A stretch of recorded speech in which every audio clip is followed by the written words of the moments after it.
I would like to thank President Trump for our joint work, for the well-wishing and trustworthy tone of our conversation. It's important that both sides are result-oriented, and we see that the President of the U.S. has a very clear idea of what he would like to achieve. He sincerely cares about prosperity of his nation. Still, he understands that Russia has its own national interests. I expect that today's agreements will be the starting point, not only for the solution of the Ukrainian issue, but also will help us bring back business-like and pragmatic relations between Russia and the U.S. And in the end, I would like to add one more thing.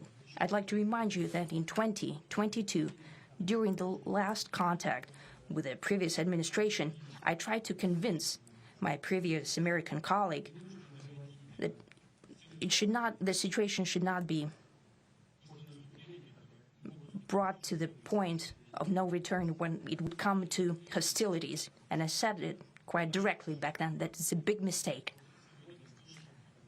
Today, when President Trump saying that if he was the president back then, there will be no war. And I'm quite sure that it would indeed be so. I can confirm that. I think that overall, me and President Trump have built a very good, business-like and trustworthy contact. And I have every reason to believe that moving down this path, we can come, and the sooner the better, to the end of the conflict in Ukraine. Incidentally, when the new administration came to power, bilateral trade started to grow. It's still very symbolic. Still, we have a growth of 20%. As I've said, we have a lot of dimensions for joint work. It is clear that the U.S. and Russian investment and business cooperation has tremendous potential. Russia and the U.S. can offer each other so much in trade, digital, high-tech, and in space exploration. We see that Arctic cooperation is also very possible, and our international context, for example, between the Far East of Russia and the West Coast of the U.S. Overall, it's very important for our countries to turn the page, to go back to cooperation. It is symbolic that not far away from here, at the border between Russia and the U.S., there was a so-called international date line. I think you can step over, literally, from yesterday into tomorrow. And I hope that we'll succeed in that, in political sphere. One of the central issues was the situation around Ukraine. We see the strive of the administration and President Trump personally to help facilitate the resolution of the Ukrainian conflict. And his strive to get to the crux of the matter, to understand this history, is precious. As I've said, the situation in Ukraine has to do with fundamental threats to our security. Moreover, we've always considered the Ukrainian nation, and I've said it multiple times, a brotherly nation, however strange it may sound in these conditions. We have the same roots, and everything that's happening is a tragedy for us and terrible wound. Therefore, the country is sincerely interested in putting an end to it.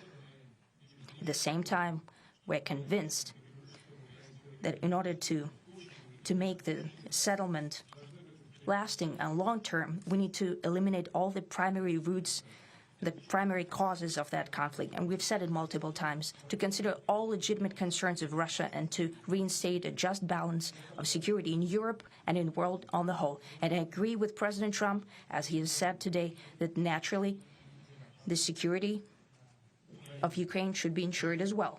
Naturally, we are prepared to work on that. I would like to hope that the agreement that we've reached together will help us bring closer that goal and will pave the path towards peace in Ukraine.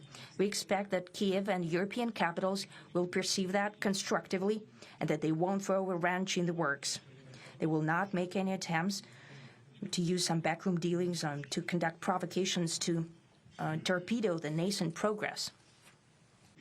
It is known that there have been no summits between Russia and the U.S. for 4 years, and that's a long time. This time was very hard for bilateral relations, and let's be frank, they have fallen to the lowest point since the Cold War. I think that's not benefiting our countries and the world as a whole. It is apparent that sooner or later we had to amend the situation to move on from the confrontation to dialogue. And in this case, a personal meeting between the heads of state has been long overdue. Naturally, under the condition of serious and painstaking work, and this work has been done in general. Me and President Trump have very good direct contact. We've spoken multiple times. We spoke frankly on the phone. And Special Envoy of the President, Mr. Witkoff, traveled out to Russia several times. Our advisors and heads of foreign ministries kept in touch all the time. It's also important that Alaska has to do with our common heritage, common history between Russia and the U.S., and many positive events have to do with that territory. Still, there is tremendous cultural heritage back from the Russian America. For example, Orthodox churches and a lot of more than 700 geographical names of Russian origin.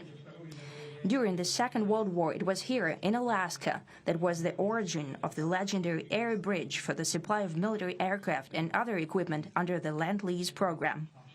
There was a dangerous and treacherous route over the vast emptiness of ice.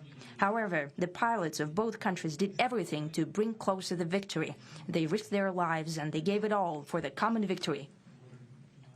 I was just in the city of Magadan in Russia, and there is a memorial there dedicated to the Russian and the U.S. pilots. And there are two flags, the U.S. flag and the Russian flag. And I know that here as well there is such a memorial. There is a military burial place several kilometers away from here. The Soviet pilots that buried there who died during that dangerous mission. We're thankful to the citizens and the government of the U.S. for carefully taking care of their memory. I think that's very worthy and noble. We'll always remember other historical examples when our countries defeated common enemies together in the spirit of battle camaraderie and allyship that supported each other and facilitated each other. I'm sure that this heritage will help us rebuild and foster mutually beneficial and equal ties at this new stage, even during the hardest conditions. Mr. President, ladies and gentlemen, our negotiations have been held in a constructive atmosphere of mutual respect. We have very thorough negotiations that were quite useful. I would like to thank once again my American counterpart for the proposal to travel out here to Alaska. It only makes sense that we've met here because our countries, though separated by the oceans, are close neighbors. So when we've met, when I came out of the plane and I've said, "Good afternoon, dear neighbor. Very good to see you. In good health and to see you alive." I think that is very neighborly. And I think that's some kind words that we can say to each other. We're separated by the Strait of Bering, though there are 2 islands only between the Russian island and the U.S. island. They're only 4 kilometers apart. We're close neighbors, and it's a fact. Сподіваємось на сильну позицію Америки. Все буде від цього залежати. Росіяни зважають на американську силу. Саме на силу. Зустріч лідерів потрібна, щонайменше Україна, Америка, російська сторона. Саме в такому форматі можливі ефективні рішення. Гарантії безпеки потрібні, тривалий мир дуже потрібен. Всі знають ключові цілі.